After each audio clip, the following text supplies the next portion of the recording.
Скъпи гости, малко семейство е едно ново начало.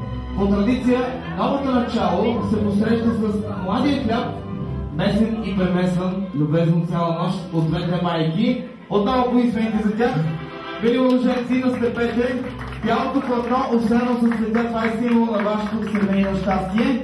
Настъпете го и минете малко по-напред, непосредствено до менчето. Нека сега да помолим вашите кумове да станат до вас. Скъпи гости, моля за внимание. Майката на младоженеца, нашата уважаема свекърва, ще изпълни българската традиция да посрещне булката в своята рода с първия залък с сол. Сол за добре дошла и сол за да усети, че е малко по-солен живота, семейния. За булката, първия залък.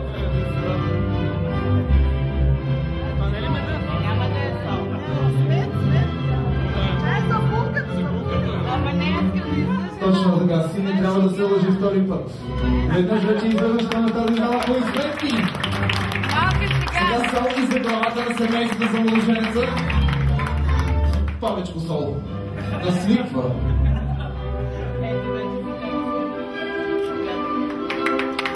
Нека сега да аплодираме майката на булката, нашата уважаема тъща.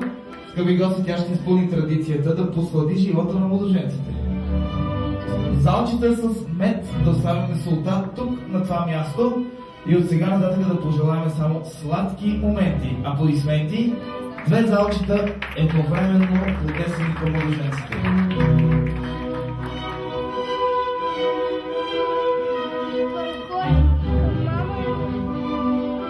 И бъде, скъпи гости, кумовете отдавна са семейни, отдавна са усетили солта на живота и трудностите му.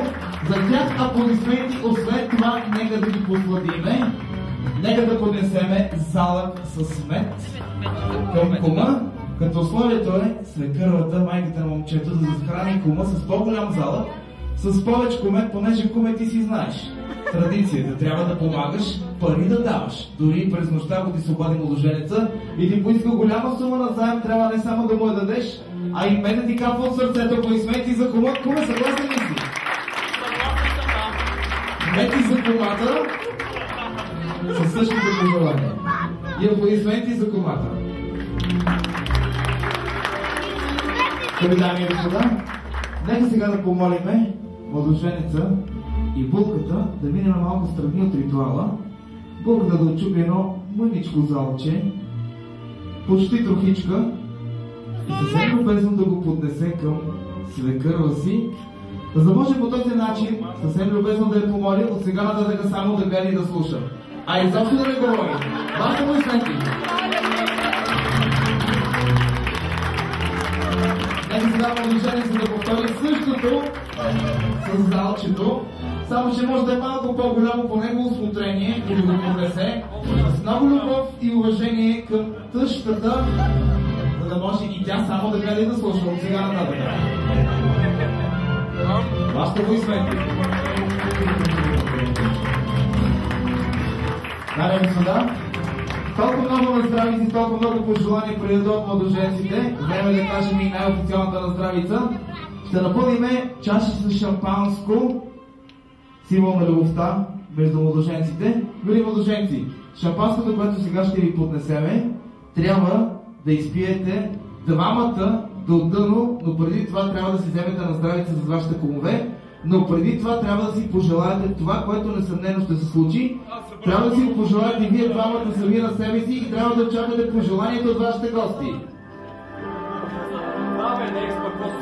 Шампанско за наздравици. Скъпи гости, вземете чашки, имате знам и нека да дигнем отново на здравица за здравето на младоженците и на техните кумове. На здраве!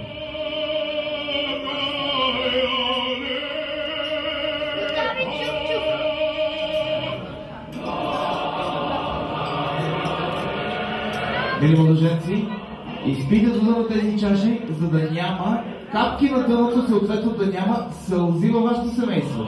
На здраве!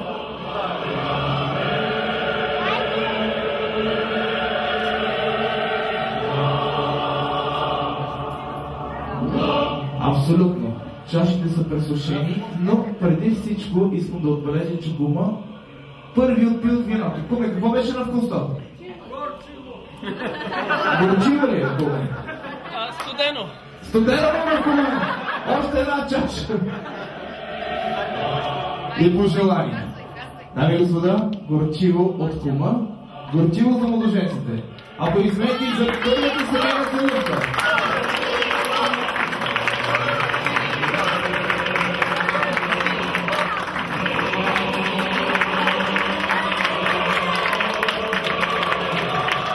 Първа целувка, но както забележите, с голям опит.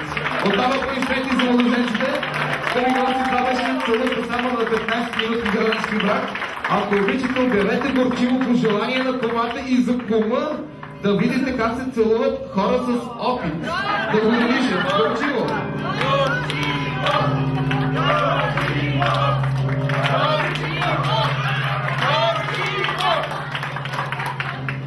От този момент нататък ви желаем много весело и приятно изкарване на това мило тържество. Мили младоженци, преди да седнете на вашите места, моля ритнете менчето пред вас, ретете го двамата заедно, за да ви тръгне по вода, както ще ви тръгне от сега нататъка.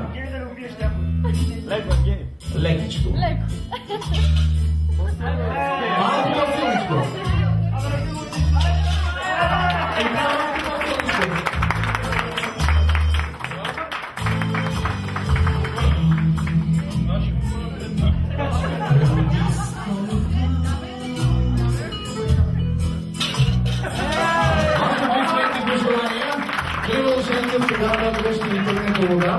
Както ще ви тръгне точно сега и моля обърнете внимание, има едно бяло цветче, което изпадна от менчето. Така поне виждам аз. Така ли е? Значи ви се препоръчва момиче. Момиче. Първата ранжба. А втората каквато вие си пожелаете. Заповядайте на вашите места, скъпи гости. Вие вече имате опит. Нека да дигнем отново на здравица. За здравето на младоженците, за здравето на кумовете и за здравето на родителите на младото семейство, нашите любезни домакини. На здраве и разбира се, добре дошли на всички вас. На това мило тържество. Вие трябва да застанете с гръб един към друг, така както през живота си никога не трябва да заставате. Трябва да бъдете винаги един до друг и да си помагате един на друг. Ето Кумът, преди да ви сложи погачата над главите, хубаво пропекнете ръце нагоре. Хайде сега да видим доколко може да издържите така. 2 часа ще може ли да изкарате така с ръцете нагоре? Хубаво хванете погачата и по сигнал на Кумът, разбира се, ще разчупите погачата. Куме, ти си! 1, 2 и 3! Куме, ти имаш тежката дума, ти трябва да кажеш на кого е по-голямото парче. Сега, реално или обективно трябва да се произнесе? Реално и обективно, така? На Евгения е малко по-голямо, но според мен той ще го простъпи на булката това парче. Точно така, нали Евгения е кавалер? Даже не се поколеба. Така както гледам, булката ще командва изцяло тогава. Забелязвам нищо, въпреки че съм с очила. Кажи да видим колко горе-долу забелязваш. Трохи няма. 4, айде. 4 каза Кумът. Скъпи младоженци, тук що Кумът ви пожела 4 рожби да има във вашия дом. Ето, разбира се, младоженецът много благодарен за това пожелание, младоженци на дансинга. Ето, вижте каква хубава торта, трябва да отрежете и да опитате. Ето, разбира се, младоженецът хвана големият нож, трябва и двамата с по една ръка да го хванете и да си отрежете едно хубаво и голямо парченце само за вас двамата, за да може да бъдат каквито са сега.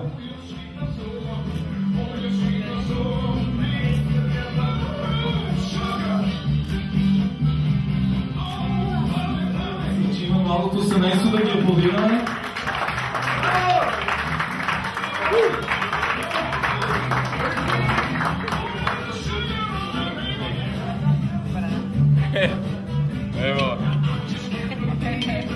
Хайде, нека да дадем ред първо на Майя, тя да захрани Евгений. Беше. Без зехтин.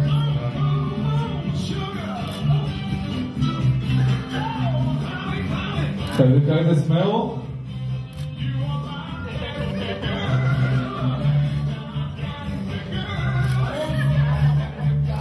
Нежен както винаги, нека да ви кажем горчиво.